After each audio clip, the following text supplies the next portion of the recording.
Welcome to the mysterious sleep stories after a tiring and stressful day. Before we begin, I ask that you find a comfortable place where you can rest a little. Perhaps you are already lying down, or perhaps you are sitting in a chair that suits your body shape. Wherever you are, completely relax. Feel that your body weight is supported, carried, and that there is nothing requiring you to remain immobile. Take a slow breath if you'd like, though there's no need to change anything about the way you're breathing. Your body already knows how to do this, has been doing it all day without your attention, and it will continue through the night ahead. Sometimes it helps to notice that we're breathing, to feel the gentle rise and fall, but even noticing isn't necessary. Everything will happen whether you pay attention to it or not. If your mind is busy, that's perfectly natural. Thoughts arrive like visitors, and we don't need to turn them away or invite them to stay. They'll move through at their own pace, and gradually, without effort, the spaces between thoughts will grow a little longer, a little quieter. There's no hurry about any of this.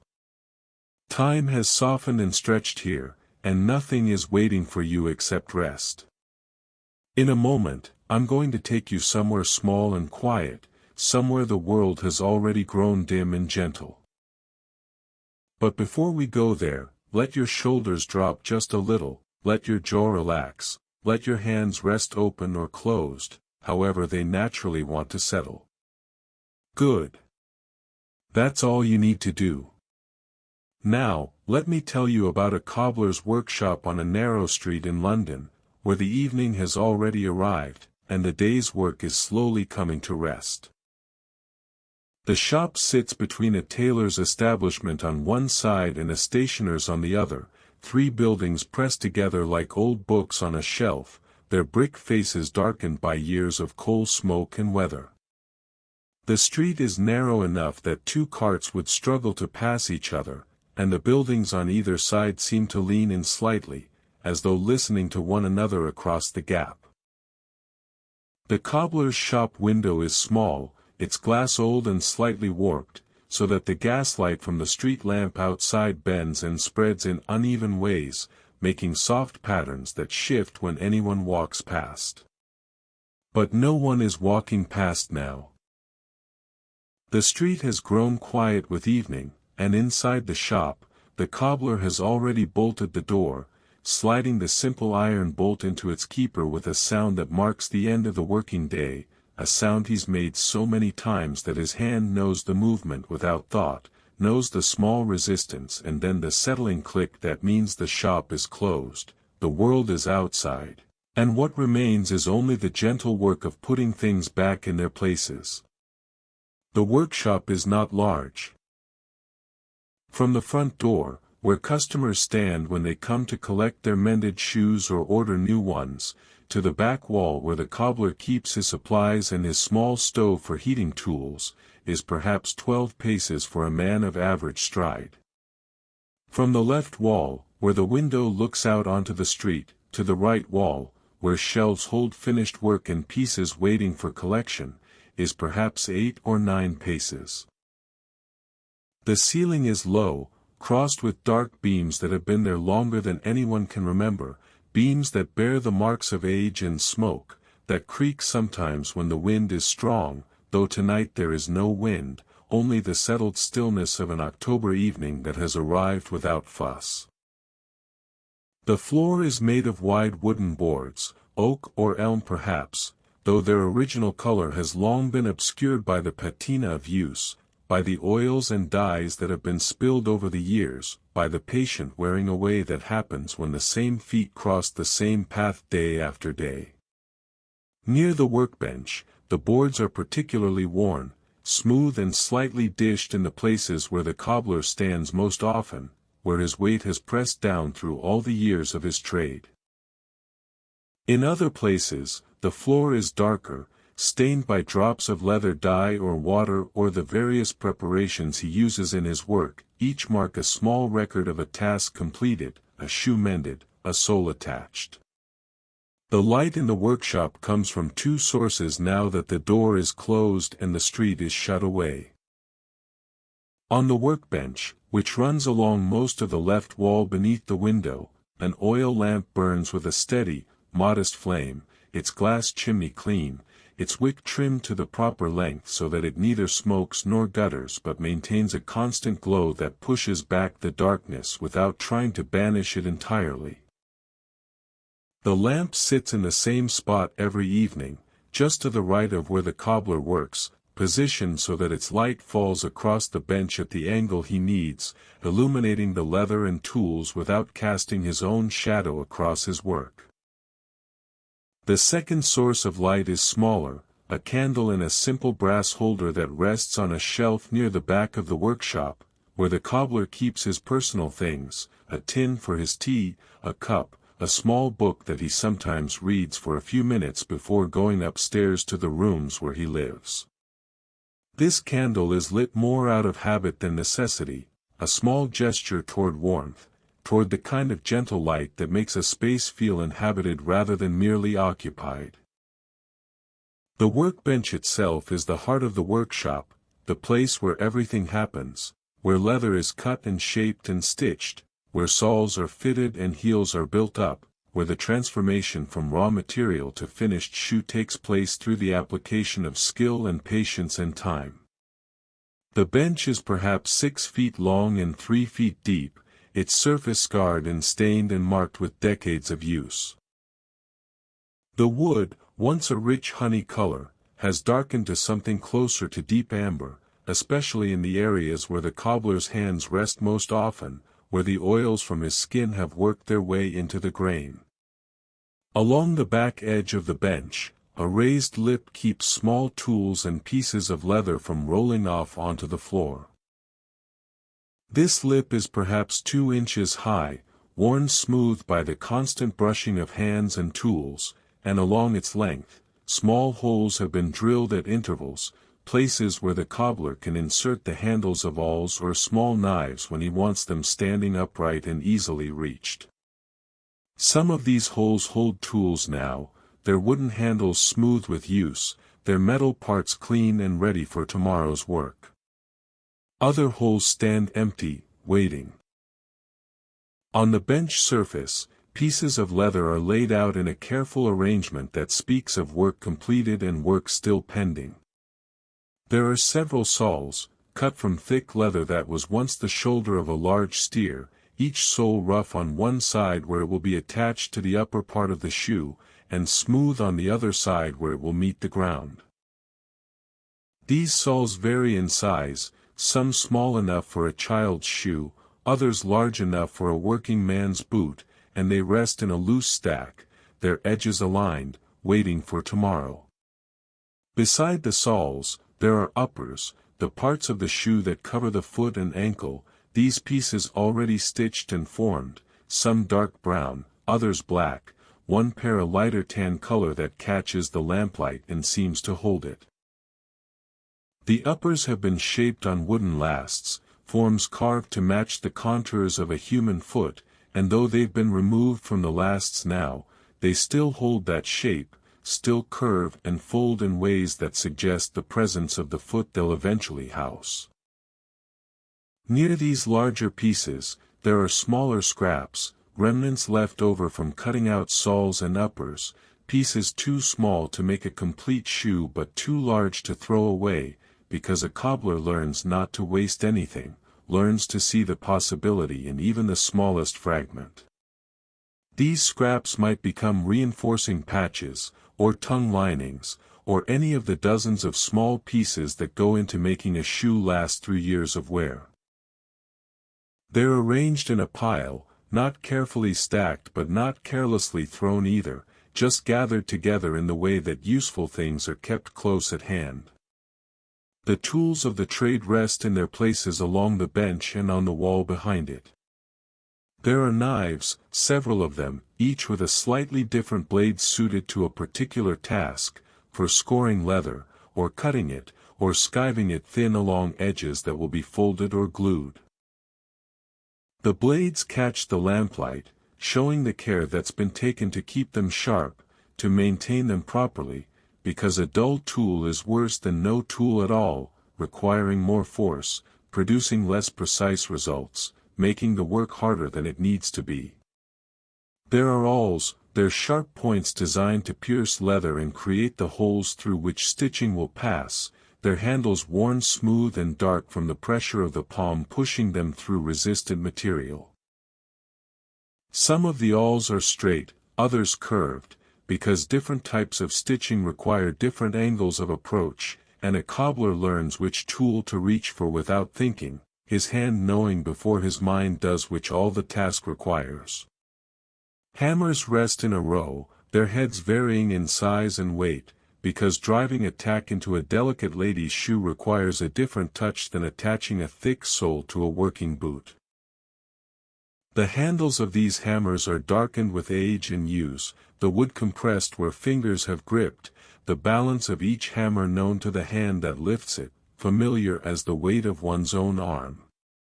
There are rasps and files for smoothing edges, for taking down the rough spots where leather has been cut or where sole and upper meet, their surfaces covered with tiny teeth that remove material gradually, thoughtfully, allowing the cobbler to refine the shape until it's exactly right.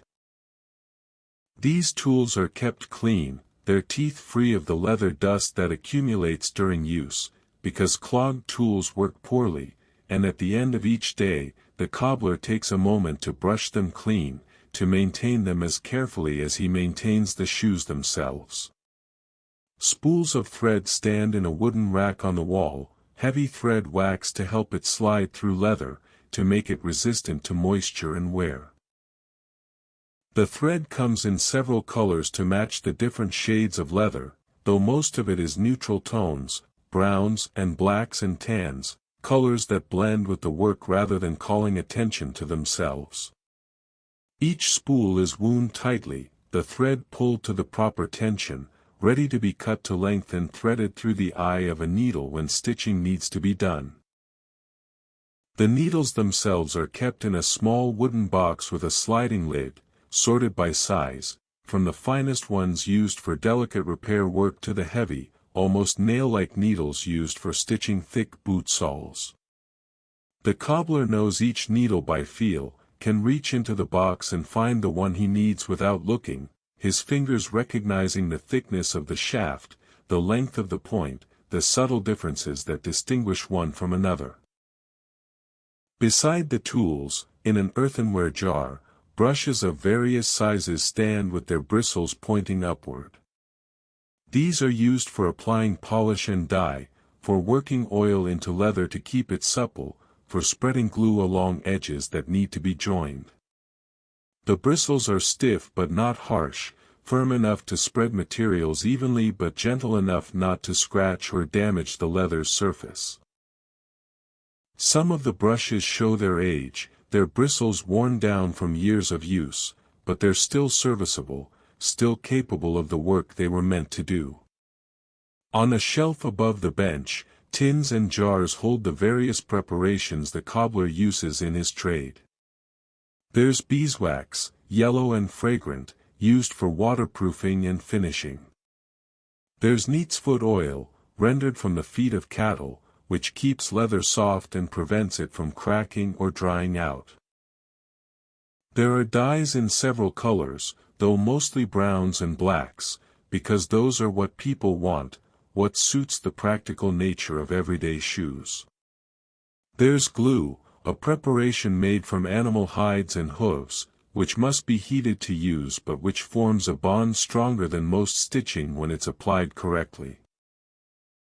Each tin and jar has been opened and closed hundreds of times, their lids fitting less tightly than they once did, their labels faded or missing entirely, but the cobbler knows what each one contains, knows which jar holds which dye, which tin contains wax and which contains a different type of polish.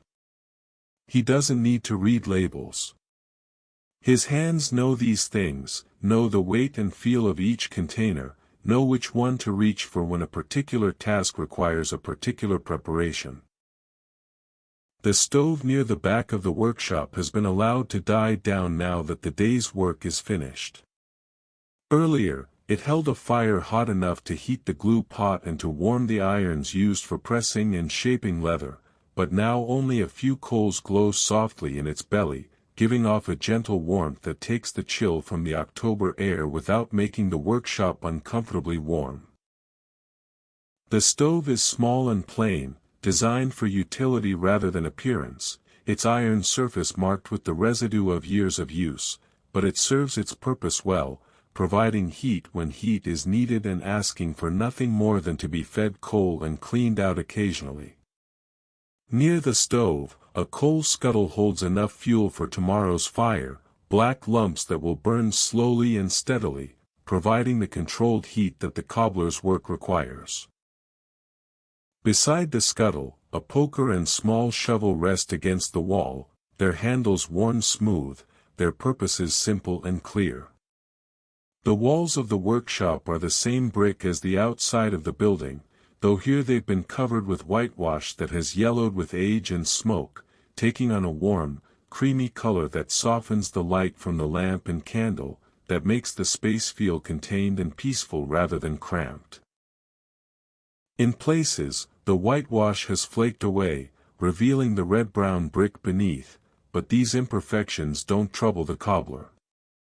They're simply part of the room, marks of time passing, evidence that the workshop has stood here and served its purpose for many years and will likely continue to do so for many more. High on the walls, near the ceiling, small shelves hold finished shoes waiting to be collected, each pair wrapped in brown paper and tied with string, labeled with the name of the customer who ordered them. These parcels rest quietly, patient, knowing they'll be claimed in due time, that the customers who ordered them will come when they're able, that there's no urgency about any of it. Some have been there for several days, others for only a few hours, but all wait with the same quiet patience, the same certainty that they'll eventually fulfill the purpose for which they were made. The cobbler himself moves through this space with the ease of long familiarity. He's a man of middle years, perhaps 40 or 45, though it's hard to be certain because his face carries the weathering that comes from years of close work by lamplight, from the concentration required by his trade, from the simple passage of time spent doing the same careful tasks day after day. His hair is dark but beginning to show gray at the temples, cut short and practical, not fashionable but neat. His hands, which are what you notice most about him if you notice anything, are large and strong, the fingers thick and capable, the nails trimmed short and clean despite the work he does, because he takes care with his appearance even though he's not a vain man. He wears the clothes of his trade, a collarless shirt that was once white but has faded to a soft gray, a waistcoat of dark wool that shows its age but is still sound, sleeves protected by leather cuffs that prevent the fabric from fraying where it would otherwise rub against the edge of the workbench. His trousers are dark and practical, held up with braces rather than a belt, because a belt would press against his middle when he leans forward over his work, would become uncomfortable during the long hours he spends at the bench. Around his waist, he wears a leather apron, thick and scarred from years of use, marked with cuts and burns and stains that form an abstract record of his trade. The apron is held up by a strap around his neck and tied at the back, and it covers him from chest to knee, protecting his clothes from the inevitable damage that comes from working with sharp tools and dyes and oils and glue. His boots, naturally, are his own work, made several years ago to fit his feet exactly, constructed with extra care because they're the ones he stands in all day, the ones that must support him through the long hours at the bench. They're plain brown leather, well-oiled and maintained, resoled twice since he first made them, and they'll be resoled again when the time comes, because a cobbler's own shoes are perhaps the truest advertisement of his skill, and he keeps them in good repair not out of vanity but out of professional pride.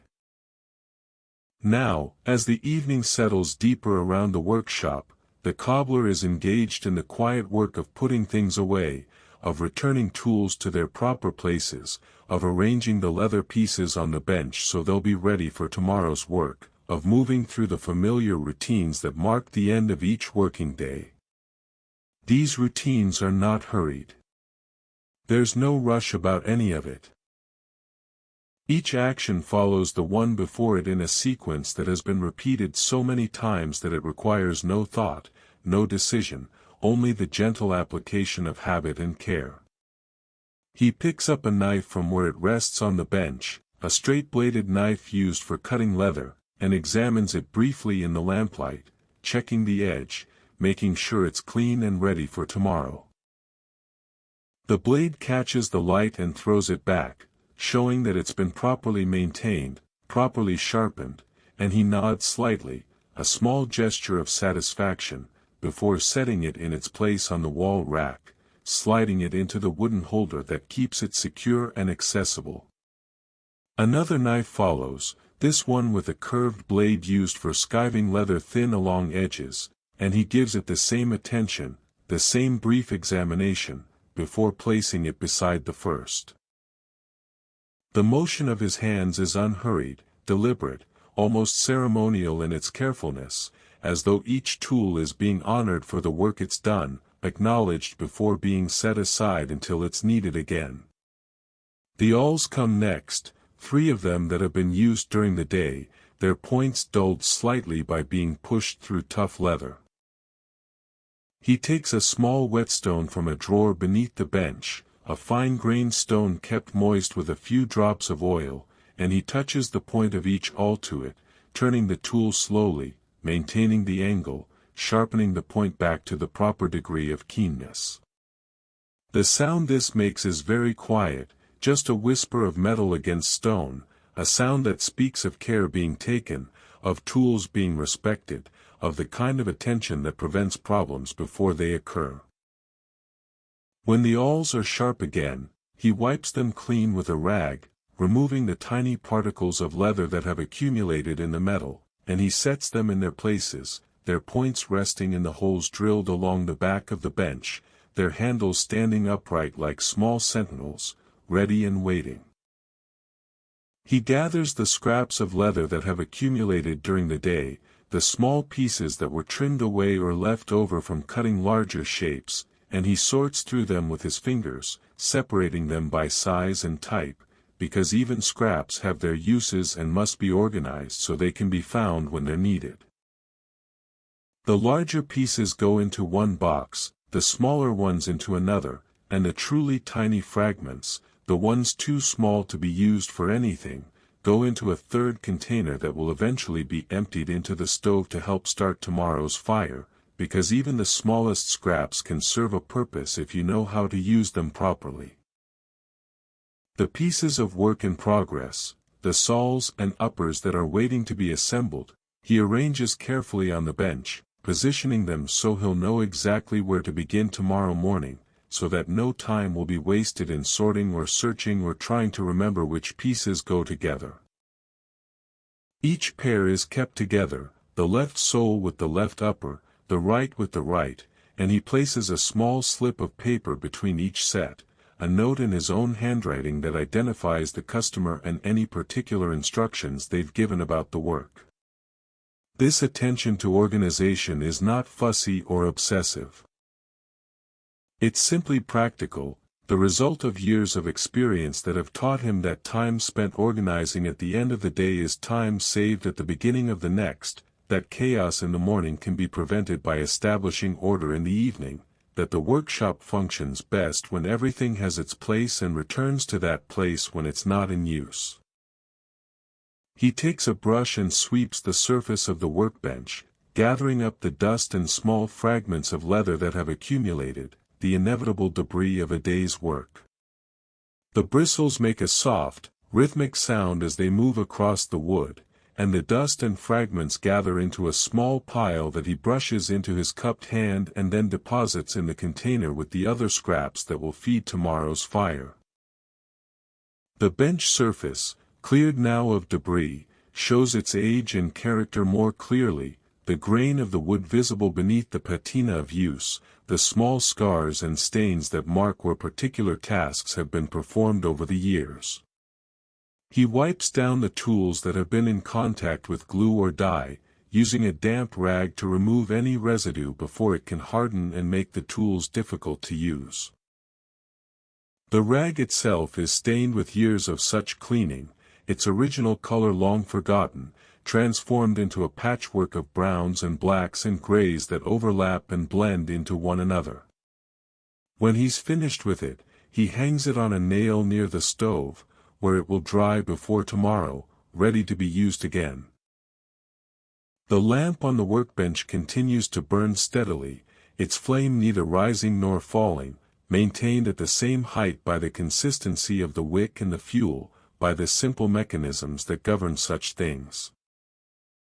The light it gives is warm and slightly yellow, softer than daylight, easier on the eyes during the long hours of close work, and it casts gentle shadows across the workshop, shadows that don't seem threatening or dark but rather restful, as though the darkness itself is simply another form of comfort, another way the space holds and protects those who occupy it. The cobbler moves to the small stove and checks the coals, using the poker to shift them slightly, to make sure they're settling properly, that they'll burn down safely without flaring up or causing any concern. The coals glow with a deep red color, like embers in the heart of something much larger, and they give off a warmth that's pleasant without being excessive, that takes the edge off the October chill without making the workshop stuffy or uncomfortable. He lifts the lid of the coal scuttle and checks the supply for tomorrow, noting that there's enough to start the fire and maintain it through the morning's work, but that he'll need to bring up more coal from the cellar tomorrow afternoon, a task that's neither urgent nor difficult but simply one of the ongoing requirements of maintaining the workshop, of keeping it functioning properly, of ensuring that the tools and materials are always available when they're needed.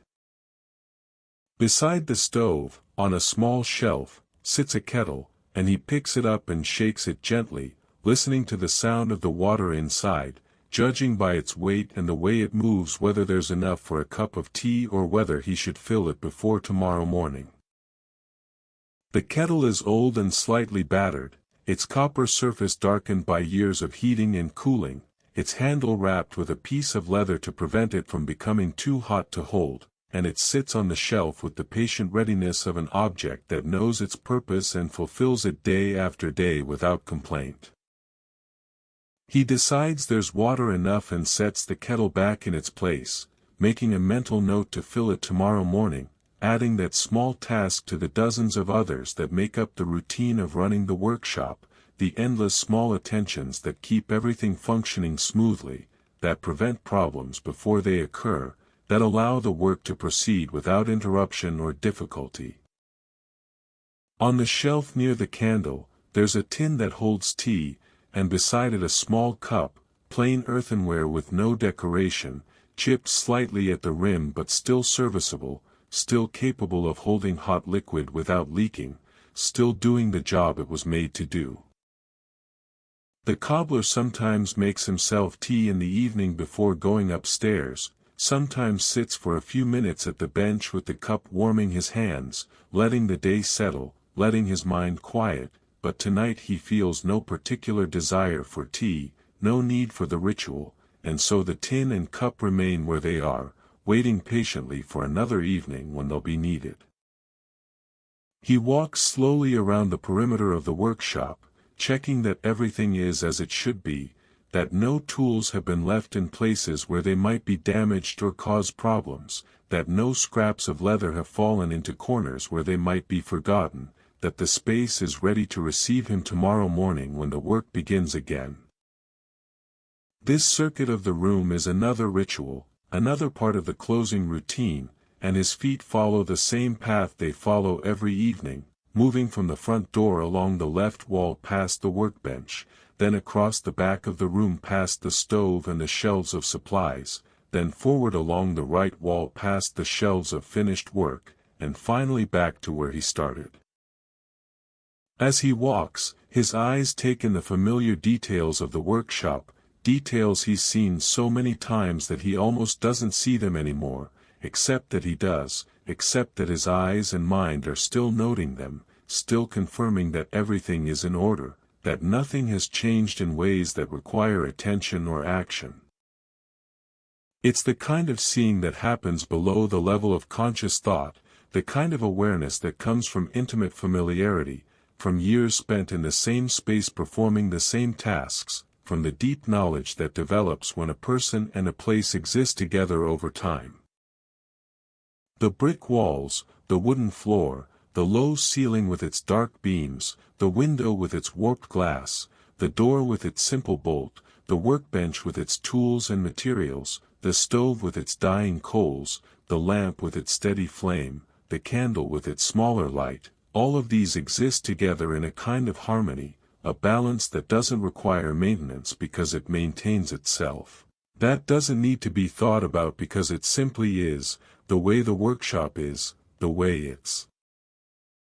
been for years, the way it will continue to be for years to come, assuming nothing catastrophic interrupts the gentle flow of days.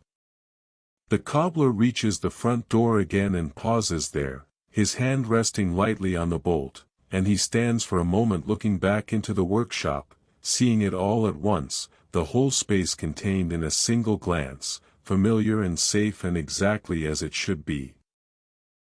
Outside, beyond the door, beyond the warped glass of the window, the street continues its evening life, such as it is, though there's not much happening now, just the occasional footstep of someone passing, the distant sound of a cart, the muffled noises that cities make even when they're trying to be quiet.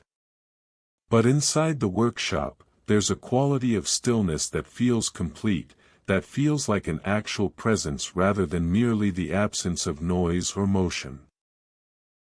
It's the stillness that comes at the end of a day's work when the work has been good and honest and sufficient, when nothing urgent remains undone, when the tools have been cleaned and the materials organized and the space prepared for tomorrow, when a man can look around at what he's accomplished and feel neither pride nor dissatisfaction but simply a quiet sense of having done what needed doing, of having attended properly to the tasks entrusted to him. He moves back toward the workbench, not because there's anything left to do there but because it's the center of the room, the place where he spends most of his time, the place that feels most like his own. He settles onto the stool he sits on while working, a simple wooden stool with 3 legs and a round seat worn smooth by years of use, and he rests his hands on the surface of the bench, feeling the familiar texture of the wood, the small irregularities and worn places that his hands know as well as they know anything. The lamp continues to burn beside him, its light falling across his hands and the bench surface, creating small shadows in the grain of the wood, highlighting the places where tools have left marks, where the wood has been compressed or scored or stained by the various substances used in the cobbler's trade. He looks at these marks without really seeing them, his eyes resting on the surface of the bench the way they might rest on the surface of water, not focusing on any particular thing but allowing the whole to be present without effort. His breathing has slowed and deepened, the way breathing does when a person is at rest, when the body no longer needs to supply extra energy for movement or effort, when everything can settle into its most natural rhythm.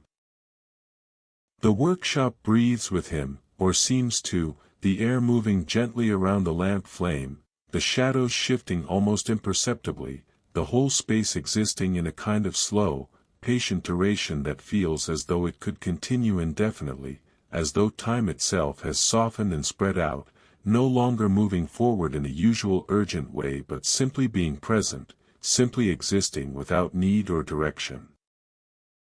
Somewhere above the workshop, in the rooms where the cobbler lives, there are probably tasks that should be attended to, a fire to be built, a simple meal to be prepared, the ordinary requirements of domestic life that don't stop just because the working day has ended. But for now, those tasks can wait. For now, there's only this quiet time in the workshop, this gentle transition between the day's work and the evening's rest, this space where nothing needs to happen, where the only requirement is to sit and breathe and allow the day to finish settling into itself. The cobbler's hands rest on the bench, not gripping or holding anything, just resting, feeling the solid reality of the wood beneath his palms. His hands are tired, the way hands become tired after a day of careful work, but it's a good tiredness, the kind that speaks of effort expended properly, of strength used for its intended purpose.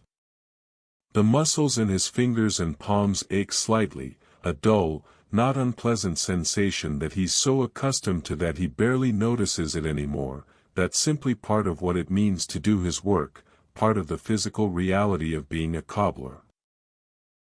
The leather pieces on the bench rest where he arranged them, the sawls and uppers waiting patiently for tomorrow's work, and he looks at them with the detached interest of someone who knows exactly what will be done with them, who has already planned in his mind the sequence of tasks that will transform these separate pieces into finished shoes, but who feels no urgency about beginning that work, who knows that tomorrow will arrive in its own time and that the work will be done when it's supposed to be done, neither sooner nor later. There's a particular satisfaction in this moment of rest, in this transition between effort and ease, that goes deeper than simple physical tiredness or relief at being finished with the day's tasks. It's something more fundamental, something that has to do with the relationship between a person and their work, between the hands that make things and the things that are made, between the daily repetition of tasks and the slow accumulation of skill and knowledge that comes from that repetition. The cobbler has been making shoes for more than 20 years, since he was a boy apprentice to the man who had this workshop before him, learning the trade in the traditional way, by watching and imitating and gradually taking on more responsibility as his skills developed. He knows that he's good at what he does, not because anyone has told him so in any formal way, but because the shoes he makes last a long time, because customers come back to him year after year, because the work of his hands is honest and sound and serves the purpose for which it's intended. This knowledge doesn't make him proud in any boastful sense. It simply sits in him as a quiet certainty, as part of who he is, as natural and unremarkable as knowing his own name. He doesn't think about it very often, doesn't dwell on his own competence or skill, because thinking about such things would only get in the way of doing them. The work itself is what matters, the daily practice of cutting and shaping and stitching, the application of tools and materials and technique to produce something useful and durable, something that will protect people's feet and allow them to walk comfortably through their days. The lamp flame flickers slightly, responding to some small current of air in the workshop, and then steadies again, continuing its quiet burning. The oil in the reservoir will last for several more hours, long enough for him to sit here for a while longer if he chooses, long enough for him to move slowly through whatever remains of the evening's routine, long enough that there's no need to worry about it going out before he's ready to extinguish it himself. He shifts slightly on the stool, adjusting his weight, and the movement causes a small creak from the wooden seat, a sound so familiar that it's almost comforting, another part of the workshop's vocabulary of sounds, another element in the quiet conversation that the space holds with itself and with the person who occupies it. Everything here speaks in its own way, the floor with its creaks, the stool with its small protests, the tools with their specific sounds when they're used, the leather with its particular smell and texture, the lamp with its soft hiss, the stove with the occasional pop of settling coals. These sounds and sensations form a kind of language, one that doesn't need words, that doesn't require translation or interpretation, that simply exists as part of being in this space, part of the experience of doing this work. The cobbler has learned this language without knowing he was learning it, has absorbed it the way anyone absorbs the particular character of a place where they spend most of their time, and now it's so much a part of him that he wouldn't know how to explain it to someone else, wouldn't know how to put into words the way this workshop feels, the way it sounds and smells and holds him. Time continues to pass in its softened, stretched-out way. Minutes accumulate without announcing themselves, without marking their passage with any particular event or change. The lamp continues to burn, the coals continue to glow, the workshop continues to exist in its state of quiet readiness, and the cobbler continues to sit at his bench, his hands resting on the wood, his breathing slow and regular, his mind gradually emptying itself of the day's concerns and settling into something closer to stillness. Outside, the street has grown even quieter, if that's possible. The last footsteps have faded away, the last cart has passed, and now there's only the kind of silence that cities achieve late in the evening, a silence that's not absolute but relative, defined more by the absence of usual noises than by the presence of complete quiet. Somewhere in the distance, a church bell marks the hour, its sound reaching the workshop as a muffled series of tones, heard more as vibration than as clear chimes, but even this fades quickly, absorbed by the buildings and the distance, leaving behind only the renewed silence. The cobbler's eyes have half closed, not from sleepiness but from the kind of relaxation that comes when there's nothing that needs to be looked at, nothing that requires visual attention. He can still see the workshop around him, can still sense the lamp's glow and the shadows it casts, can still perceive the shapes and forms of the familiar objects, but all of this happens without effort, without the focused attention that close work requires. His vision has softened the way his breathing has softened, the way everything about him has softened in response to the ending of the day's demands. His thoughts, if they can be called thoughts, drift in the same gentle, unfocused way. They're not really about anything in particular, not planning or remembering or analyzing, just moving slowly through his mind the way clouds move through a still sky, appearing and changing shape and disappearing without leaving much trace. He thinks briefly about tomorrow's work, about the shoes that need to be finished, but this thought doesn't become worry or calculation, doesn't turn into a list of tasks or a schedule. It's just an awareness that tomorrow will come and work will be done, a simple acknowledgement that doesn't require anything from him right now. He thinks about the woman who came in this morning to collect her husband's boots, how she'd examined them carefully before accepting them, how she'd nodded her approval at the work he'd done, and how that small nod had been all the payment he needed beyond the coins she'd given him. Not that the coins weren't important, not that he didn't need them to buy leather and pay rent and keep the workshop running, but that the approval, the acknowledgement of work done properly, had meant something too, had confirmed what he already knew, that his hands were still capable, that his skill hadn't diminished, that he was still doing what he'd been trained to do. This thought too drifts away, replaced by a kind of contentment that has no particular object, that isn't about anything specific but just exists as a general sense of things being as they should be, of the day having unfolded in the way days unfold, of the workshop being the place it's always been, of his own life continuing along its familiar path without drama or disruption.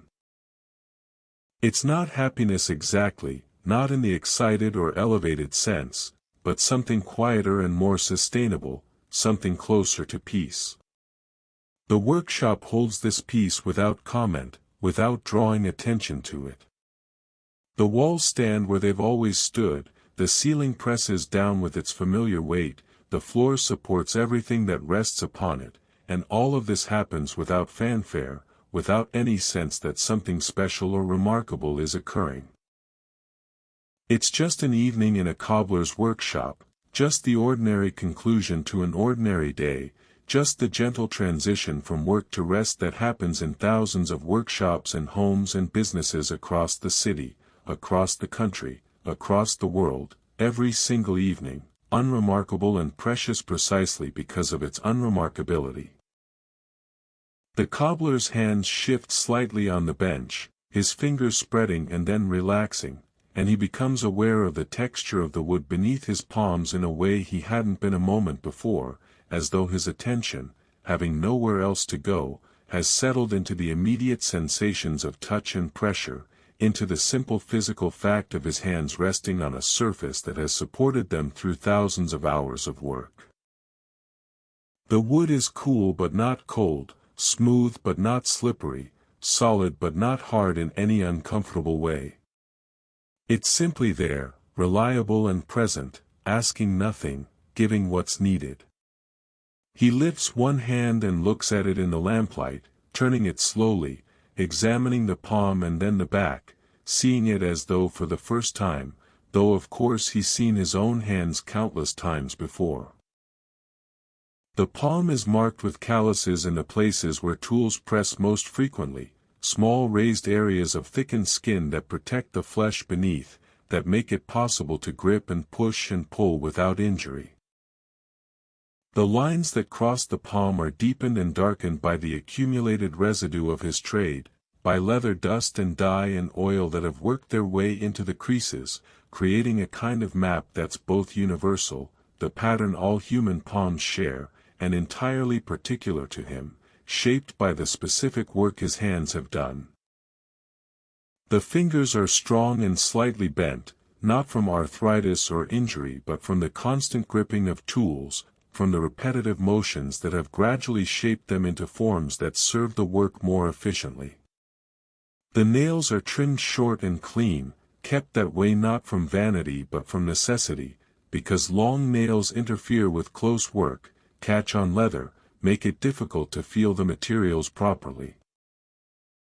The backs of his hands show the marks of small cuts and burns accumulated over the years, tiny scars that have faded to pale lines, records of moments when attention slipped or when a tool behaved unexpectedly, minor injuries that healed without fuss and left behind only these faint traces. He sets the hand back down on the bench and looks at both hands together, seeing them as a pair, as partners in the work they do, each knowing what the other is doing without needing to check, each compensating automatically for the other's movements, working together with the kind of coordination that comes from years of practice, from the slow building of muscle memory that allows skilled work to happen below the level of conscious thought. These hands have made hundreds of shoes, maybe thousands, have cut and shaped and stitched so many pieces of leather that the motions have become as natural as breathing, as automatic as walking. And yet they're still capable of attention, still capable of the focused care that particular tasks require. They haven't become mechanical or thoughtless. They still feel the materials they work with, still sense the resistance of leather, still know when a knife is sharp enough or when it needs honing, still recognize the proper tension for stitching, still judge by touch what would be difficult to judge by sight alone. The skill is in the hands, but it's also in the attention that guides the hands, in the awareness that knows when to press harder and when to ease off, when to hurry and when to slow down, when to trust the habits of long practice and when to think carefully about what comes next. He becomes aware that he's been sitting here longer than he usually does, that the routine of closing the workshop has extended itself into something less purposeful, more contemplative, that he's allowed himself to rest in this space between work and home in a way he doesn't always permit. Usually there's a sense of forward motion to the evening, a feeling that once the day's work is finished, the next thing should follow, that he should move upstairs, should attend to domestic matters, should progress through the established sequence of activities that lead towards sleep and the next morning's beginning. But tonight that urgency is absent, or at least reduced to something so faint that it's easy to ignore. Tonight the workshop seems to be holding him gently, seems to be offering this time of rest and reflection as something valuable in itself, not merely as a transition between one activity and another. He doesn't question this, doesn't wonder why tonight feels different from other nights. He simply accepts it, allows himself to remain seated at the bench, allows his hands to rest on the wood, allows his breathing to continue in its slow, steady rhythm, allows the lamplight and the shadows and the familiar objects of the workshop to exist around him without demanding anything from him. The leather pieces on the bench catch his attention again, and he looks at them more closely, seeing them not as work to be done but as objects in themselves, as materials that have their own history, their own character. The thick sole leather came from the shoulder of a large animal, probably a steer that spent its life pulling a plow or a cart, its shoulders developing the strong, dense muscle that produces the best leather for soles, leather that can withstand the constant impact of walking, the abrasion of pavement and dirt, the repeated flexing that comes with every step. This animal lived and worked and was eventually slaughtered, and its hide was tanned through a long process that involved soaking and scraping and treating with various chemicals, and finally it was sold to a leather merchant who sold it to the cobbler, who cut it into sole shapes that will protect people's feet as they go about their own work and lives. The thinner leather used for uppers has a different origin, probably came from a younger animal, one whose hide was more supple, more suitable for forming around the complex curves of the human foot and ankle. This leather has been dyed and finished, treated to make it water-resistant and durable, and it too has passed through many hands before arriving at the workshop, each person in the chain adding their own labor, their own skill, transforming raw material step by step into something useful and refined. The cobbler knows all of this in a general way, knows the process by which leather is made, though he's never worked in a tannery himself, never seen the full transformation from raw hide to finished material. But he knows it the way anyone knows the background of their trade, the way a baker knows about wheat and mills even if they've never planted grain or operated grinding stones, the way a carpenter knows about forests and sawmills even if they've never felled a tree or worked in a lumber yard. It's knowledge that sits quietly in the background, informing the work without being constantly present in consciousness. He picks up one of the small uppers, holding it gently between his hands, feeling its weight, its flexibility, the way it wants to maintain the shape it was formed into. The stitching along the seams is his own work, neat and regular, each stitch the same size as the others, the thread drawn tight enough to hold securely but not so tight as to pucker the leather or create weak points where stress might cause tearing. This stitching took time, required patience, demanded the kind of attention that doesn't let the mind wander, that stays focused on the work from the first stitch to the last, maintaining quality and consistency throughout. He sets the upper back down on the bench, arranging it exactly where it was before, and his hand moves to straighten another piece that has shifted slightly, and then another, making small adjustments that aren't necessary but that satisfy some need for order, some desire to see things arranged properly. This tendency toward organization is deeply embedded in him, not because he's naturally fastidious or controlling, but because his trade has taught him that disorder creates inefficiency, that time spent searching for tools or materials is time wasted, that a well-organized workspace makes good work easier and poor work harder to produce.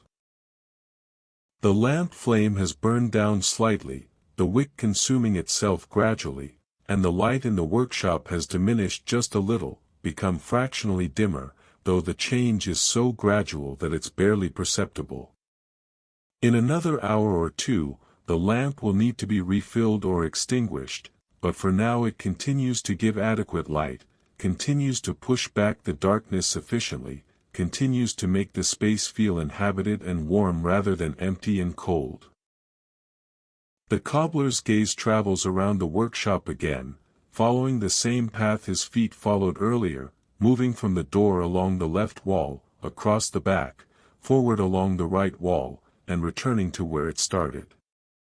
Each object he sees is familiar, known, part of the permanent geography of this space. The shelves with their finished shoes wrapped in brown paper, the tools hanging in their places, the supplies arranged on their shelves, the stove with its glowing coals, the candle with its smaller flame, all of these exist in a kind of permanent present, always here, always the same, changing only slowly over years rather than quickly over days or weeks. This permanence is comforting in a way that's difficult to articulate, in a way that goes deeper than simple familiarity. It has something to do with stability, with the sense that some things remain constant even while other things change, that this workshop will be here tomorrow and the day after and the day after that the work will continue in its established patterns, that the rhythms and routines that structure his days will persist. In a world that can sometimes feel uncertain or chaotic, where circumstances can shift unexpectedly and plans can be disrupted by events beyond anyone's control, the workshop represents a kind of anchor, a fixed point, a place where things make sense and follow predictable patterns. He thinks about the customers who will come tomorrow, though he doesn't know specifically who they'll be or what they'll want. Some will be regular customers, people he's served for years, whose feet he knows almost as well as his own, whose preferences and requirements he's long since memorized. Others might be new, people who've heard about him from someone else, who are trying his services for the first time, who will need to be assessed and understood, whose feet and walking patterns will need to be observed so that he can make or repair shoes that will serve them properly. Each customer is different, each foot unique in its shape and its needs, and this variety is part of what makes the work interesting, what prevents it from becoming merely mechanical or repetitive. The basic techniques are the same for everyone, the fundamental skills of cutting and stitching and shaping don't change, but the application of those skills must be adapted to each particular case, must take into account the individual characteristics of each person's feet, the way they walk, the kind of wear they put on their shoes, the specific problems they're trying to solve or prevent.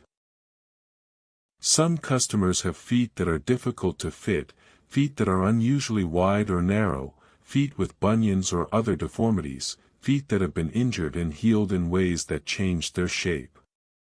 These customers' present challenges require extra thought and care, demand that the cobbler draw on all his accumulated knowledge and experience to create shoes that will be comfortable and functional despite the difficulties.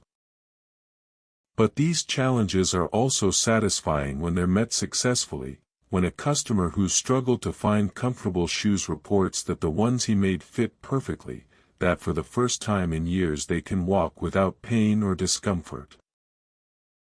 Other customers have straightforward, uncomplicated feet, and their shoes are easier to make, require less specialized attention, but even these deserve the same care and quality, the same application of skill and knowledge, because every shoe that leaves the workshop carries his reputation, represents his work, and will be judged by whoever wears it.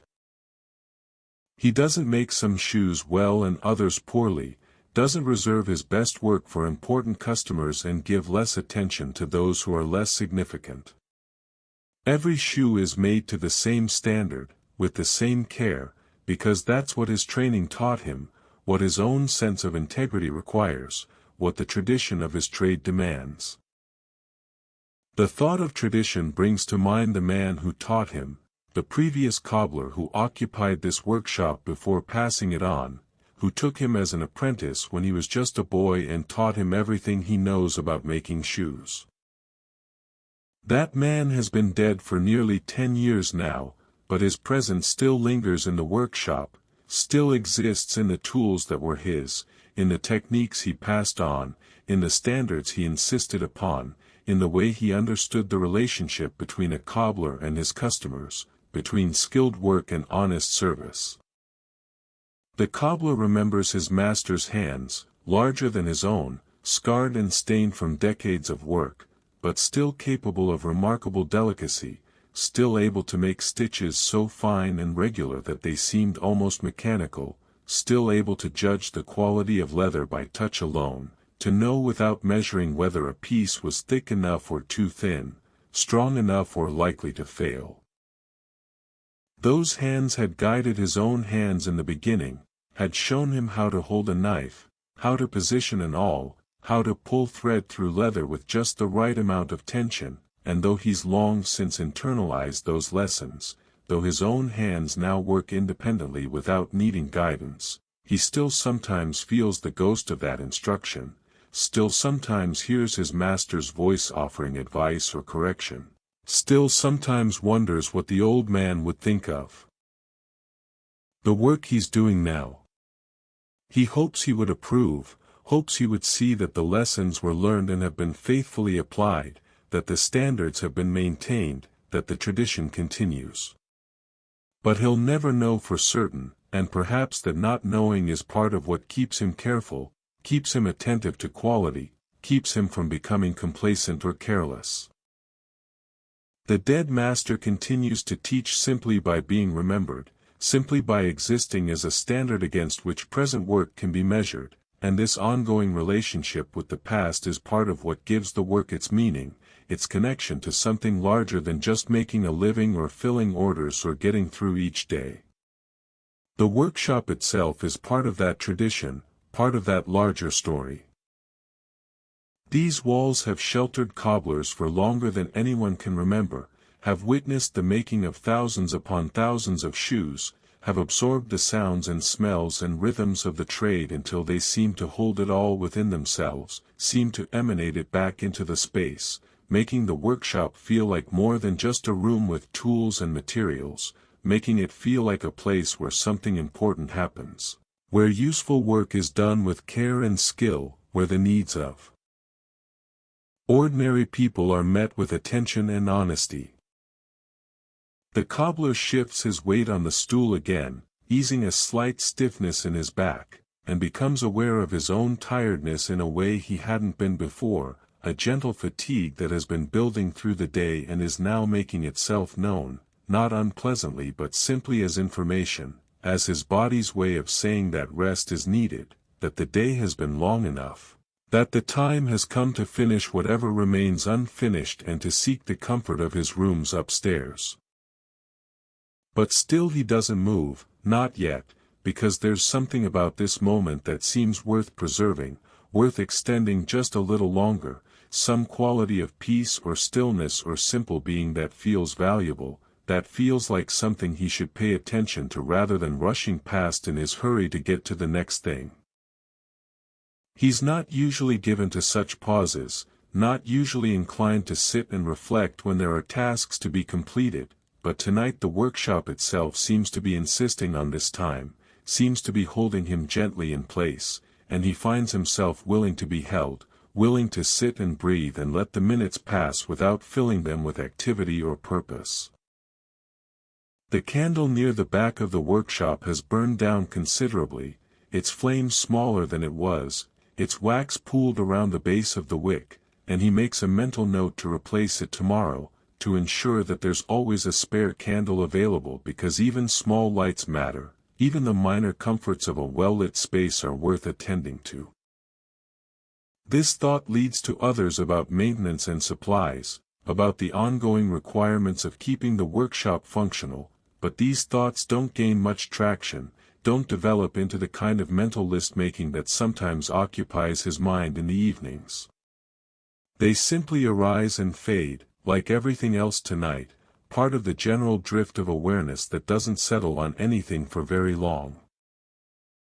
His breathing has become so slow and regular that he's barely conscious of it anymore, each breath arriving and departing without announcement, without effort, his body managing the exchange of air with the same quiet efficiency it brings to all its automatic functions. The rise and fall of his chest is gentle, almost imperceptible, and the air moving through his nose makes no sound at all, or if it does, the sound is so soft that it blends into the background silence of the workshop, becomes part of the ambient quiet rather than something distinct or noticeable. The workshop holds this quiet carefully, as though it were something fragile that might break if handled roughly, as though the silence itself were a kind of presence that deserves respect and consideration. The sounds that do exist, the occasional settling creak from the floorboards, the faint hiss of the lamp, the barely audible whisper of the dying coals in the stove, seem to emphasize the quiet rather than disturb it, seem to define the silence by their very sparseness, by the way they punctuate rather than fill the space. Outside, beyond the workshop's walls, the city continues its nighttime existence, but at this hour its activity has diminished to almost nothing.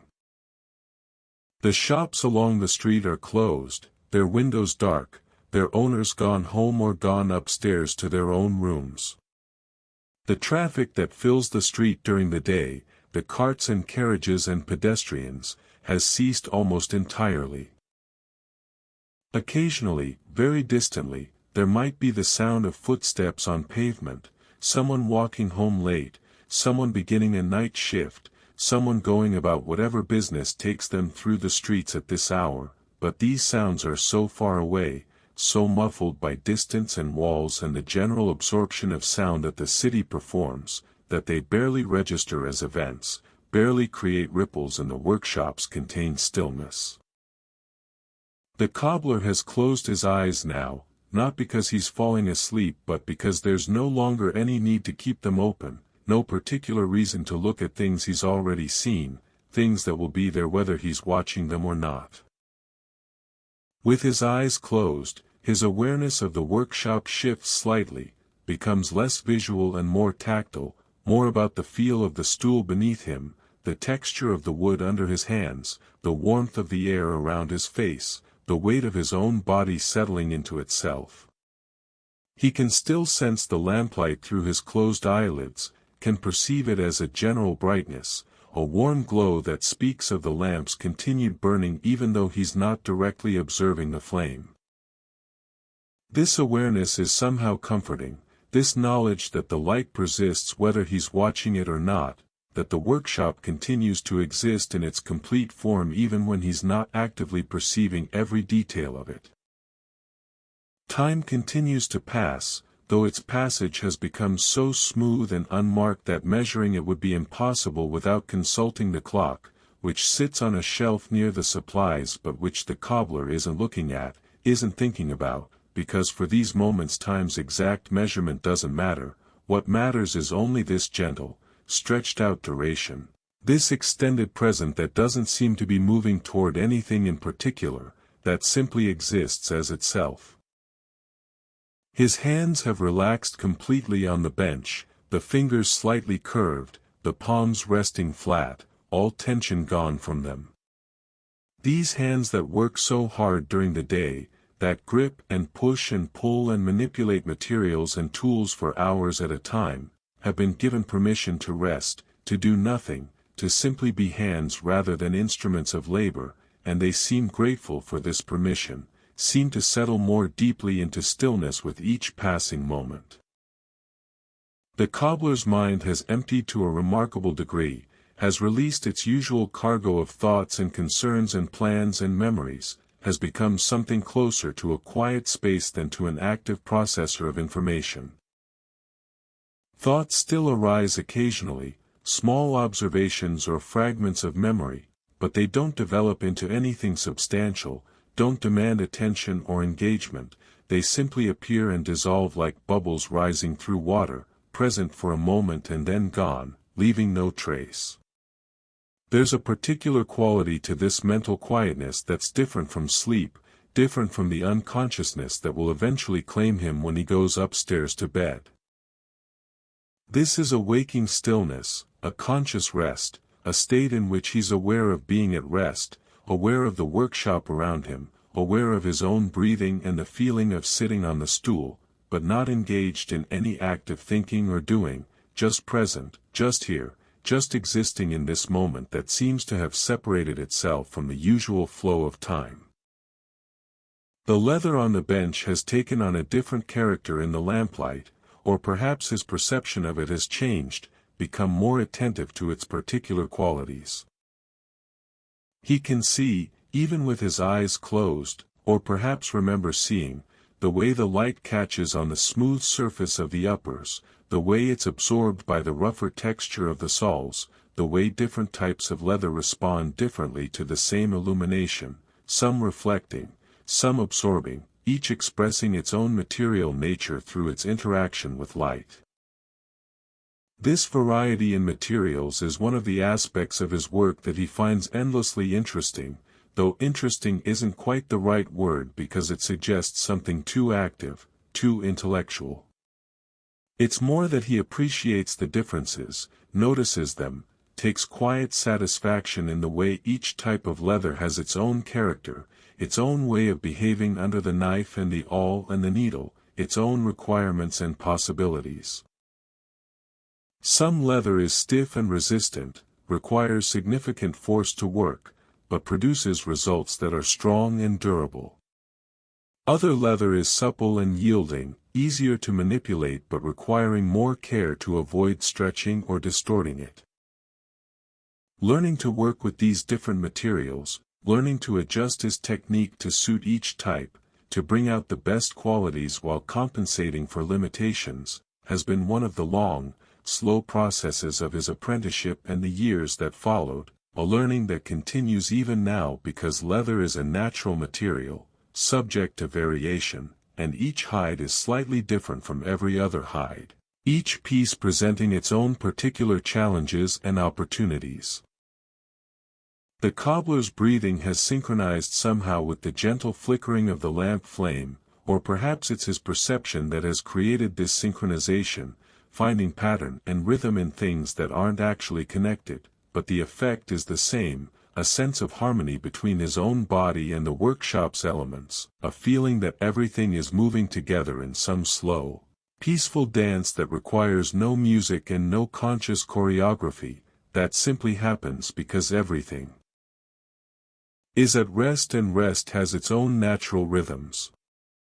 The stool beneath him seems to have become more comfortable as he's been sitting, as though it too has relaxed, has conformed itself more closely to his shape, though of course the stool hasn't changed at all, it's only his perception that has shifted, his body that has settled more completely into the available support.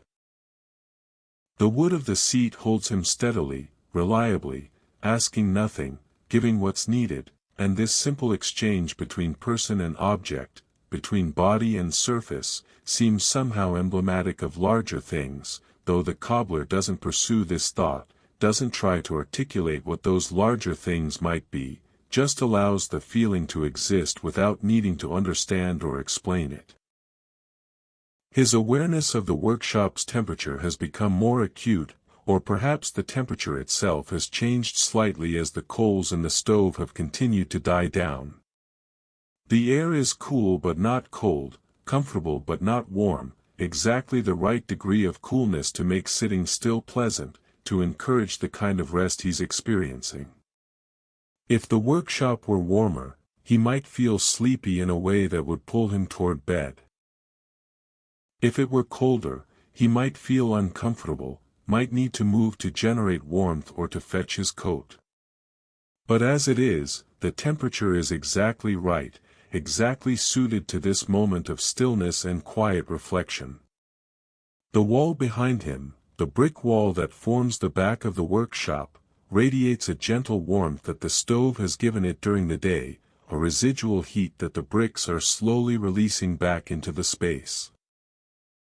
This warmth is barely perceptible, just a subtle presence against his back, but it adds to the overall sense of comfort, of being held and supported, of being in a place that, despite its simplicity, despite its lack of luxury or elegance, provides everything that's needed for this particular moment. The cobbler opens his eyes slowly, allowing them to adjust to the lamplight, and his gaze falls on a pair of children's shoes that sit on the shelf near the window, shoes that were finished several days ago and are waiting to be collected. They're small, these shoes, made for a child of perhaps 5 or 6 years old, and they have a particular quality of innocence about them, a kind of hopefulness that adult shoes don't possess. These shoes represent the beginning of a life of walking, the early stages of a journey that will take this child through countless streets and paths and roads, through childhood and youth and adulthood and eventually old age, if fortune permits. The cobbler had taken particular care with these shoes, as he does with all children's shoes, because he knows that poorly made footwear can cause problems that last a lifetime, can create discomfort or pain or even deformity that will never fully correct itself. Children's feet are still forming, still growing and developing, and they need support and protection, but also room to move naturally, room to strengthen and develop as they should. The balance between support and freedom is delicate, requires judgment and experience to achieve, and he had spent extra time getting these shoes exactly right, making sure the fit was proper, making sure the construction was sound but not rigid, making sure that the child who wears them will be able to run and play and explore the world without hindrance or harm. He thinks about this child, whom he's never met, whose name he doesn't know, and he feels a kind of distant affection for them, a hope that their life will be good, that these shoes will serve them well, that they'll grow strong and healthy and happy. This feeling surprises him slightly because he's not generally given to sentiment, not inclined to emotional attachments to customers he doesn't know personally, but perhaps the late hour has softened something in him, has opened a space for feelings that he usually keeps contained or simply doesn't notice. The child's shoes sit on their shelf, patient and waiting, unaware of the care that went into their making, unaware of the skill and knowledge and attention that shaped them, unaware of everything except their own simple existence as objects designed to serve a purpose. And perhaps that's as it should be. Perhaps the best work is work that goes unnoticed, that serves its purpose so well that no one thinks about it, that allows people to go about their lives without having to pay attention to their shoes or worry about their feet. This thought pleases him, settles into him as a kind of quiet affirmation of what he does, why he does it. His work isn't glamorous or exciting, doesn't produce anything that will be admired or celebrated, doesn't make him wealthy or important. But it's useful work, necessary work, work that helps people in small but real ways, that makes their daily lives a little easier, a little more comfortable, a little less difficult. And there's dignity in that, there's value in being useful, in doing ordinary work well, in maintaining standards of quality even when no one is watching, even when no one would know if he cut corners or reduced his effort. The lamp flame wavers again, a longer fluctuation this time, and then returns to steadiness. The oil in the reservoir is getting lower, the wick drawing fuel from deeper in the well, but there's still enough to keep the lamp burning for a while yet, still enough light for whatever remains of the evening. The cobbler watches the flame for a moment, seeing how it moves, how it responds to currents of air too subtle for him to feel, how it maintains itself through the constant transformation of fuel into light and heat, how it exists in a state of perpetual change that somehow looks like constancy. There's something almost hypnotic about watching a flame, something that draws the attention and holds it without requiring any particular thought or understanding, something that seems to speak to some very old part of human consciousness, the part that knew fire long before it knew much else, the part that gathered around flames for warmth and light and safety, that saw in fire something both practical and profound, both useful and mysterious. But the cobbler isn't thinking about such things, not explicitly, not in words or concepts. He's simply watching the flame, letting his awareness rest there, letting the gentle dance of light and shadow fill his vision without trying to interpret it or understand it or make anything of it. It's enough to simply watch, to simply be present with the flame, to simply allow the seeing to happen without adding anything to it. Eventually his gaze moves away from the lamp, travels around the workshop again, completing another circuit of the familiar space. Everything remains as it was, as it has been, as it will continue to be. The tools in their places, the leather on the bench, the shelves with their finished work, the stove with its dying fire, the candle with its diminished flame, the floor with its worn boards, the walls with their age and character, the ceiling with its dark beams, all of it exactly as it should be, exactly as it needs to be, sufficient and appropriate and right. The cobbler realizes that he's been sitting here for quite a long time now, longer than he intended, longer than his usual evening routine would allow, but he doesn't feel any urgency about moving, doesn't feel pressed to change what he's doing. The time has been well spent, even though nothing has been accomplished, no task completed, no progress made toward any goal. The time has been spent in simply being here, in simply existing in this space, in simply allowing the workshop to be what it is and allowing himself to be what he is, and somehow that seems sufficient, seems valuable in a way that's difficult to articulate but easy to feel. Eventually, he knows, he will stand up from the stool, will make the final preparations for leaving the workshop, will climb the stairs to his rooms above, will continue with the evening's remaining routines, will eventually lie down to sleep and will wake tomorrow morning to begin another day of work. But for now, for these last few moments, he simply sits, simply breathes, simply exists in this quiet space where time has softened and stretched, where nothing demands anything from him, where rest is not just permitted but seems to be the natural state of things, the condition toward which everything tends when effort ceases and stillness is allowed. His hands rest on the bench, his breathing continues its slow rhythm, the lamp burns steadily, the workshop holds him gently, and the evening deepens toward night with patient inevitability, with the calm certainty that tomorrow will come when it comes, that work will be done when it's time to do it, that everything unfolds in its proper sequence without hurry or delay, that there's wisdom in simply allowing things to be as they are, in trusting the rhythms that have sustained this work, this place, this life, for longer than memory can hold. The cobbler's eyes close again, and he sits in the lamplight, surrounded by the tools and materials of his trade, present in the workshop that has become almost an extension of himself, and he lets himself rest in this moment that seems to exist outside of time, this pause between day and night, between work and sleep, between effort and rest, this small, quiet space where nothing needs to happen except the gentle continuation of being here, breathing slowly, feeling the weight of his own body, sensing the presence of familiar things, existing in simple, unadorned stillness.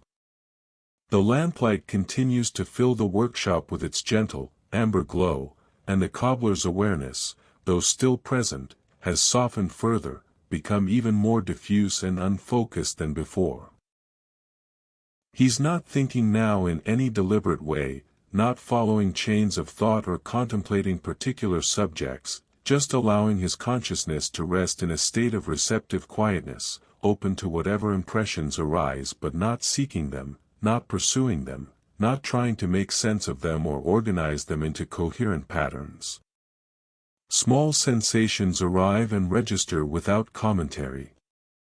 The slight pressure of the stool's edge against the underside of his thighs.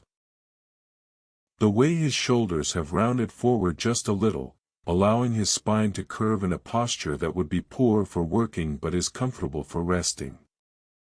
The coolness of the air against his face compared to the warmth of his body beneath his clothes. The weight of his hands on the bench, heavy now with the complete relaxation of the muscles that usually hold them in readiness for action. These sensations don't form a narrative or add up to anything in particular.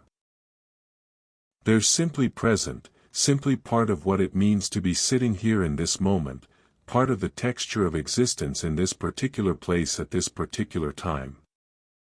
The cobbler accepts them without judgment, without wishing they were different, without trying to prolong the pleasant ones or avoid the less pleasant ones.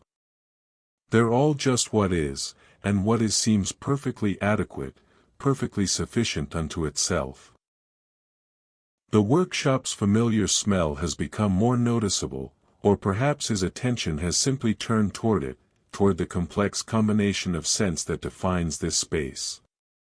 The sharp, distinctive smell of tanned leather, different depending on which type of leather, some hide smelling richer and more complex, others simpler and more straightforward. The smell of the various oils and waxes and preparations used in the work, each contributing its own note to the overall composition.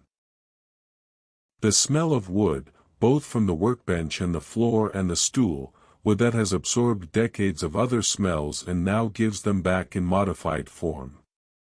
The faint smokiness that comes from the stove, from coal that has burned and left its trace in the air. The smell of the lamp oil, a thin, almost metallic scent that mingles with everything else. These smells are so familiar that under normal circumstances the cobbler doesn't notice them at all, his nose having long ago adapted to the constant presence of these particular scents, but in this quiet, receptive state, they become perceptible again, become something he can attend to if he chooses, though attending to them doesn't change them, doesn't make them stronger or weaker, just makes him aware that they're present, that they've been present all along, that they're part of what makes this workshop, specifically this workshop and not some other place. The floor beneath his feet, beneath the legs of the stool, makes a very small sound, a settling creak so quiet it's almost inaudible, but in the deep silence of the workshop it registers clearly, a small announcement that the wood is adjusting to some infinitesimal change in weight distribution or temperature or humidity, that it's alive in its own slow, wooden way, responsive to conditions even though the response is too gradual and too subtle for casual observation to detect. The cobbler has heard this floor creak thousands of times, knows its vocabulary of small sounds, knows which boards make which noises when stepped on or when temperature changes, and this particular creak is familiar, expected, nothing that requires attention or concern, just another element in the workshop's ongoing conversation with itself.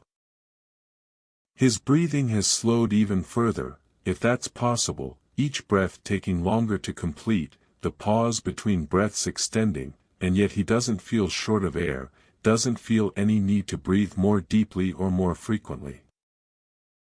His body has found some optimal rhythm for this state of rest, some perfect balance between the need for oxygen and the desire for stillness, and the breathing continues to happen automatically, without supervision, without conscious direction, just as it does during sleep, just as it will continue to do all through the night ahead. The workshop feels smaller now than it did earlier, more intimate, more like a nest or a cocoon than like a working space. The darkness beyond the lamp's circle of light seems closer, more present, not threatening but encompassing, like something that holds the lit space within itself, that provides a boundary and a context for the small area of visibility that the lamp maintains. The cobbler has no desire to expand this circle of light, no desire to illuminate the whole workshop more brightly. The darkness is welcome, is appropriate, is part of what makes this time of rest possible. He thinks, briefly and without much attachment to the thought, about the customers who will come tomorrow, about the specific shoes he knows need to be worked on, about the particular tasks that await him when the sun rises and the day begins again. But these thoughts don't gain any traction, don't develop into planning or worry, don't create any sense of burden or anticipation. They're just information passing through his awareness, acknowledged and then released, leaving no residue, requiring nothing from him. The stool beneath him creaks very slightly as he shifts his weight, and the sound mingles with the other small sounds of the workshop, becomes part of the gentle symphony of settling and adjusting and simply existing that the space performs constantly, whether anyone is listening or not. These sounds are the workshop's way of being alive, of demonstrating that it's not a static, frozen thing but a living environment that responds to temperature and humidity and the presence of the people who occupy it, that changes and adapts and ages just as living things do, though more slowly, more gradually, in ways that only become apparent over years rather than days or weeks. The cobbler's hands have grown slightly cooler where they rest on the bench, the wood drawing heat away from them slowly but steadily, and he becomes aware of this cooling without any particular concern, without any impulse to move his hands or warm them. The sensation is just another piece of information, another element in the overall pattern of sensations that make up this moment, and like everything else, it's acceptable as it is, doesn't need to be changed or adjusted or responded to. The lamp flame dips slightly and then recovers, and the shadows in the workshop shift and then resettle, and this small disturbance passes through the space like a breath, like a momentary reminder that nothing is truly static, that everything is always in motion even when the motion is too subtle to see clearly, that change is constant even when constancy seems to be the dominant characteristic of experience. Beyond the workshop's walls, beyond the closed door and the warped window glass, the street continues its nighttime existence, but at this hour that existence has become so minimal, so reduced, that it barely constitutes existence at all. There are no footsteps now, no voices, no wheels on cobblestones, no sounds of activity or movement. The city has drawn itself inward, has retreated into its buildings and rooms, has given itself over to the night's dominion, and what remains outside is only the empty stage, the vacant thoroughfares, the quiet facades of closed shops and sleeping houses.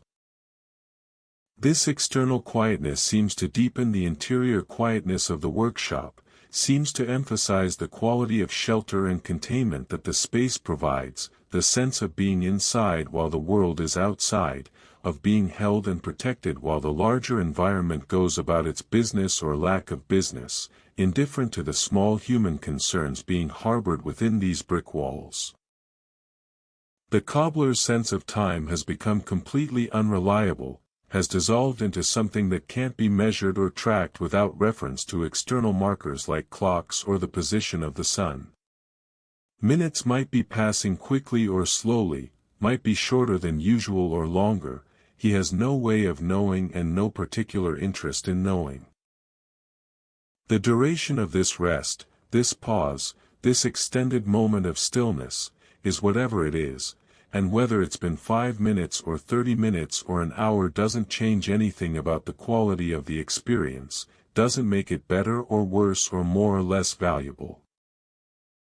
There's a freedom in this dissolution of time's usual tyranny, a relief in not needing to track or measure or account for each moment, in simply allowing moments to accumulate without counting them, without assigning them duration or comparing them to other moments. The cobbler has worked by the clock all his life, has organized his days according to its divisions, has learned to estimate time's passage with reasonable accuracy, but here in this quiet space, in this extended pause, the clock's authority has been temporarily suspended, and what remains is only the immediate, unmeasured present, the simple fact of being here, now, without concern for when now began or when it will end. His thoughts, such as they are, have become like the lamp flame, flickering gently, rising and falling, appearing and disappearing, without purpose or direction, without trying to arrive anywhere or accomplish anything. A memory surfaces briefly, of his master showing him how to cut sole leather, how to draw the knife through the thick hide with steady pressure, how to follow the marked line without deviation, and then the memory fades, dissolves back into whatever reservoir of memory it came from, leaving no particular feeling or residue, just having been present for a moment and then gone. Another thought arrives, something about needing to order more thread, but this thought too lacks urgency, lacks any sense that it needs to be acted upon or even remembered, and it drifts away as easily as it came, replaced by nothing, by the simple emptiness that seems to be the natural state of consciousness when consciousness is allowed to rest, when it's not being driven by demands or goals or the need to solve problems or make decisions.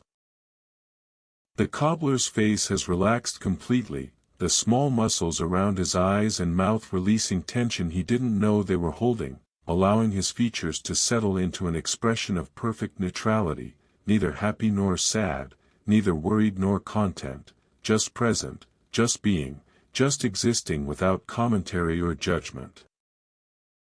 His jaw has loosened, his tongue resting easy in his mouth, his teeth no longer touching, all the small holdings and clenchings that people do unconsciously throughout the day released now, given permission to stop, to simply be at rest. The workshop holds him in this state without effort, without seeming to do anything at all, just by being what it is, just by providing the particular combination of shelter and familiarity and quietness that makes such rest possible. The walls stand where they've always stood, the ceiling presses down with its familiar weight, the floor supports everything that rests upon it, and all of this happens without announcement, without celebration, without any sense that something unusual or remarkable is taking place. It's just an evening in a workshop, just the end of a working day, just the ordinary pause that comes between effort and sleep, between the demands of labor and the release of rest. There's nothing special about it, nothing that would make it worth remarking on or remembering, nothing that distinguishes it from 1,000 other evenings that have passed in this space and will pass in the future. And yet, in its very ordinariness, in its complete lack of drama or significance, there's something profound, something that touches on what it means to live a life of work and routine and simple, honest effort, something that speaks to the dignity of ordinary existence, the value of days spent doing useful things without fanfare or recognition. The cobbler sits in the lamplight, breathing slowly, existing quietly, and the workshop exists around him, and the night exists beyond the workshop, and all of it simply is, simply continues to be, without needing anything more than what it already has, without seeking anything beyond what it already possesses, sufficient unto itself, complete in its incompleteness, perfect in its imperfection, exactly as it should be. The lamp's flame grows slightly smaller, the oil in the reservoir diminishing gradually, and the light in the workshop dims by another subtle degree, and the shadows deepen and expand, and still the cobbler sits, still he rests, still he allows this time to continue without hurrying it, without trying to move it along toward whatever comes next, content to remain in this extended present, this stretched-out moment that seems to have no fixed beginning and no particular end, that simply exists. As a space between other things, a pause in the ongoing rhythm of days and nights and work and rest. His body has grown heavier on the stool, or so it feels, as though gravity has increased its pull, as though he's sinking more deeply into the support beneath him, becoming more firmly rooted to this spot, more thoroughly present in this exact location. The sensation is not unpleasant, quite the opposite, it's the feeling of being grounded, of being connected to something solid and stable, of not floating or drifting but being firmly placed, firmly established, firmly here. The leather on the bench has lost some of its distinctness in the dimmer light, the individual pieces less clearly defined, beginning to blur together into a general impression of materials waiting to be worked, of potential waiting to be actualized. Tomorrow these pieces will separate themselves again, will become specific soles and specific uppers destined for specific customers, but for now they rest in a state of general possibility, not yet committed to their particular futures, still holding all the potential shapes they might become. The tools on the wall have likewise receded slightly into the background, their outlines less sharp, their particular identities less insisted upon, though they remain present, remain available, remain ready to be called into service when service is needed.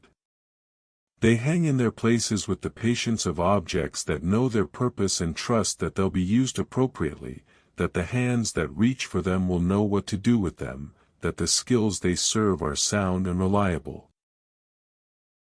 Everything in the workshop seems to be settling into a state of deeper rest, a more profound stillness, as though the space itself is preparing for sleep, for the long quiet of the night hours when no work will be done, when no one will move through the space, when the only changes will be the slow, inevitable ones, the cooling of the stove, the burning down of the lamp, the slight shifting of settled things. The imperceptible movements of wood and brick responding to changes in temperature and